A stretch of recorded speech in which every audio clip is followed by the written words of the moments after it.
Merci Thomas, bonjour à toutes et à tous, merci de l'invitation que vous m'avez lancée à venir participer à cette fête insoumise et merci à tous ceux et celles qui l'organisent. Je sais que c'est du boulot d'organiser une fête, donc je salue moi aussi les militantes et les militants de la circonscription de Martigues qui ont permis que nous puissions nous rassembler aujourd'hui pour échanger. Puis je veux souhaiter évidemment la bienvenue à mes collègues députés et à Marina, députée européenne. J'ai écouté moi aussi avec beaucoup d'attention ce qui a été dit par les jeunes qui se sont exprimés avant nous. Effectivement, c'est une belle chose, et puis surtout une nécessité de donner la parole à la jeunesse, qu'on a parfois tendance à écouter un peu d'une oreille distraite. Et donc là, on a commencé par les écouter. Et je crois que c'est bien parce que les jeunes, la jeunesse a été, les jeunesses d'ailleurs de notre pays ont été beaucoup maltraitées. Ça ne date pas d'aujourd'hui parce que, chose que vous avez dite, j'ai le sentiment de vous avoir dite il y a quelques années quand je me sentais jeune. Et puis on voit bien que les choses ont même effectivement se sont dégradées. Et donc lorsque vous nous parlez de l'école et de la situation de l'école avec les mauvais coups qui ont été portés à l'école par Jean-Michel Blanquer lors du mandat précédent, avec non seulement les problèmes de réorganisation et les problèmes budgétaires que nous avons constatés avec des enseignants qui sont manquants un petit peu partout, ici dans notre circonscription. Il y a des problèmes de remplacement qui se sont fait jour de manière massive lors du dernier trimestre. Mais il y a un problème d'ambition pour l'école. Il n'y a pas d'ambition éducative. Il n'y a pas d'ambition pour l'éducation nationale dans ce pays. On a cherché à en rabaisser en permanence et à faire simplement de l'école non pas ce qui devrait être sa mission, c'est-à-dire un lieu qui permet à chacune et chacun de trouver la voie de son émancipation, mais simplement un outil pour mettre en adéquation les besoins et soi-disant les capacités, on pourrait discuter de ce mot-là, mais en tout cas simplement un lieu d'apprentissage de connaissances, et encore parfois avec des connaissances auxquelles on n'a pas droit, parce que de plus en plus on est amené à faire des choix précoce dans sa scolarité, et effectivement on a bien vu d'ailleurs qu'ils avaient été obligés de revenir sur les mathématiques. Enfin bref, l'ambition éducative a été rabaissée dans notre pays, avec des mesures également qui ont visé à détruire un certain nombre de choses, comme le baccalauréat, effectivement, et je ne sais plus, l'une d'entre vous, je crois, a cité Parcoursup, les dégâts de Parcoursup, la façon dont ce sont des algorithmes qui, finalement, gèrent l'orientation et la vie, les choix des jeunes aujourd'hui. C'est profondément inacceptable et ça provoque effectivement, et je crois que une d'entre vous le disait, des renoncements parfois aux études, lorsqu'on n'a pas les moyens tout simplement de pouvoir poursuivre ce qu'on souhaiterait. Donc je suis moi très sensible à tout ce que vous avez dit, à la précarité des jeunes aussi. Ça fait longtemps que des propositions sont sur la table pour une allocation d'autonomie de la jeunesse, pour un revenu étudiant. Bon, un certain nombre de propositions ont été faites. Dans le programme de la NUP, nous avons évidemment repris des propositions en ce sens, et nous allons essayer de les mettre en avant le plus possible, parce qu'il y a une urgence maintenant. On ne peut pas continuer comme ça, c'est pas possible que notre société maltraite autant sa jeunesse. Je voudrais... J'allais dire que c'est les jeunes qui applaudissent, mais pas que. Voilà, donc ensuite je voudrais également dire quelques mots sur la situation globale dans laquelle nous nous trouvons, avec des inégalités profondes qui minent notre pays et qui s'aggravent de jour en jour sous les coups de boutoir des politiques libérales et des décisions gouvernementales. Cette logique d'inégalité qui est au cœur du libéralisme et qu'ils essayent de défendre, lorsqu'on entend parler de ruissellement, lorsqu'on entend parler de la loi du mérite, qui est défendue par ce gouvernement, on voit bien qu'il y a quelque chose de structurel pour les inégalités, finalement, sont absolument pas un drame, et sont même un moteur de la société telle qu'il l'imagine. Donc nous devons combattre cette vision des choses. Moi je suis très attaché à l'égalité des droits, à l'égale dignité de chaque femme et de chaque homme. Donc je crois que ce que nous avons en commun, ce que nous voulons défendre en commun, c'est bien cela, et qui est au cœur du projet de la gauche. Nous sommes dans un pays qui va mal, où beaucoup de femmes et d'hommes sont en souffrance, sont maltraités, quels qu'ils soient au chômage, qu'ils soient dans la précarité, qu'ils soient au travail. Aujourd'hui, effectivement, on voit bien que Le travail lui-même est maltraité, il y a tout ce qu'on appelle du mal-travail, et donc il y a besoin de s'attaquer à tout cela. Quand on est retraité, également, on est beaucoup maltraité, on a été beaucoup maltraité ces dernières années. Et donc, nous avons besoin de réparer ce pays. Nous avons besoin de prendre des mesures de transformation profonde de notre société. Et ça, ce sont des décisions qui, évidemment, doivent se prendre au Parlement, mais qui vont correspondre à un état du pays. Donc, il faut gagner dans les têtes. Il y a une bataille culturelle à mener pour obtenir le changement. C'est une bataille politique et culturelle. Je crois que nous avons commencé à mener cette bataille. Et effectivement, le rassemblement que nous avons créé, un peu de manière précipitée, on ne va pas se le cacher, entre les deux tours, entre la présidentielle et puis les législatives, je crois que cette alliance que nous avons construite, cette dynamique que nous avons essayé de construire ensemble, avec des tâtonnements, eh bien, elle a répondu à une envie, à un espoir finalement qui se cherche dans le pays. Et je crois que nous avons effectivement la responsabilité de faire grandir ensemble cet espoir et de construire les réponses politiques qui nous permettront d'aller de l'avant. Moi, je ne crois pas trop aux réponses magiques. Je pense qu'on n'a pas, tel que nous sommes ici autour de la table, toutes les réponses, y compris dans le programme de la NUP. Il est vachement bien. Je ne le remets pas en cause. Je pense qu'il porte des réponses fortes aux enjeux.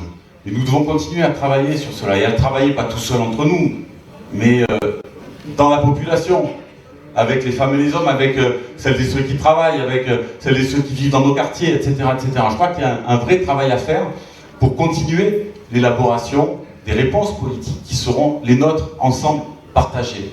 Et donc nous avons la responsabilité, quand on est des forces politiques, de mettre les propositions sur la table. C'est ce que nous avons fait, nous l'avons fait ensemble, et je crois que ça a permis là aussi de montrer qu'il y a une alternative crédible. Donc la tension dans laquelle nous sommes lorsqu'on est à l'Assemblée nationale, c'est à la fois d'affronter cette situation politique. Moi je ne reviens pas sur ce qui a été dit, elle a été décrite, on pourra en débattre, mais elle a été décrite avant moi.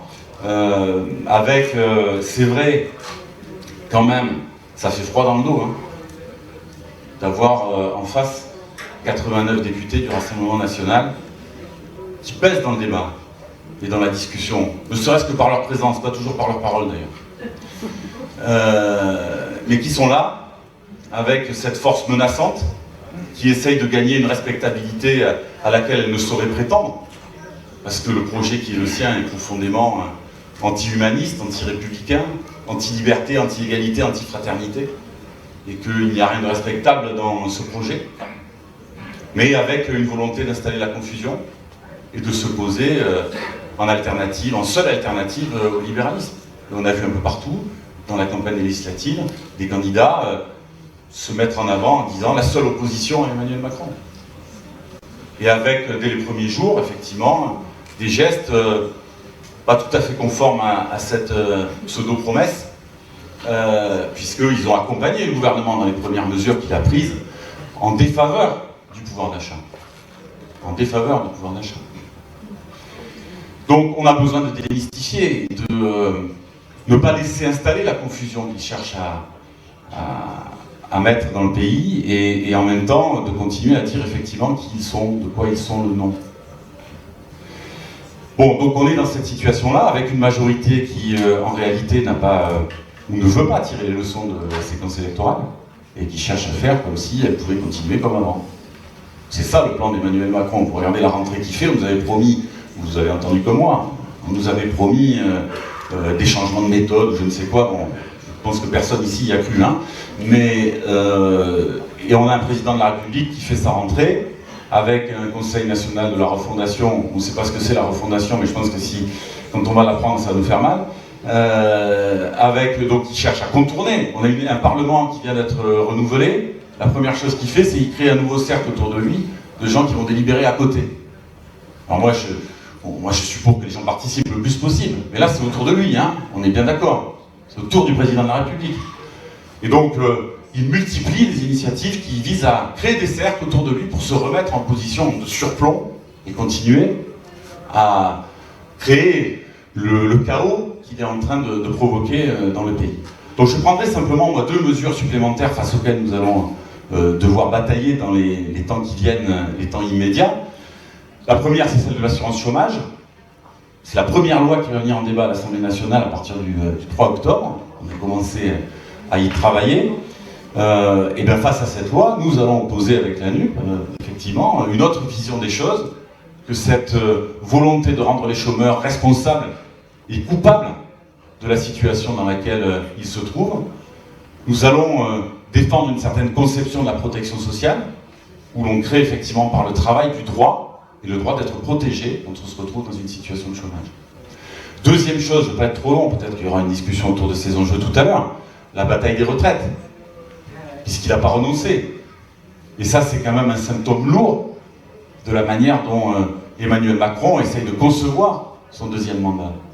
C'est-à-dire que ce qu'il n'a pas réussi à faire lors du premier, il veut maintenant, de manière forcenée, l'imposer au pays. Parce qu'il n'y a pas de majorité pour une réforme des retraites.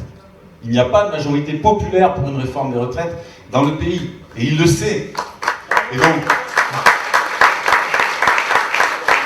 nous allons nous mener bataille contre cette volonté de casser notre droit social dans le pays.